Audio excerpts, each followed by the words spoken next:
Na njem bo tokrat sodelovalo 9 umetnikov iz 6 držav, ki so likovno zelo raznoliki. Sem prepričana, da bo tabor zelo pester, tudi v starosti so si zelo različni, zato lepo vabim tudi obiskovalce različnih starostnih skupin. Sočasno bo potekal še 19. mali likovni tabor osnovnošolcev z Dolenjske, iz Bele krajine in Posavja.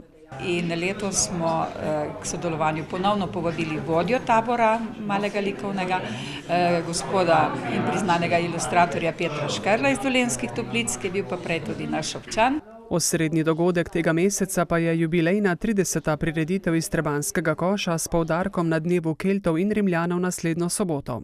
Letos gostimo Rimljane iz Ptuja, cel dan bodo prisotni na našem prizorišču. Prizorili bomo tudi eno od bitk, ki jih oni prikazujejo. Naslednja nedelja, 17. junija, bo v znamenju športa. Med drugim bo v Trebnjem start zadnje etape dirke po Sloveniji.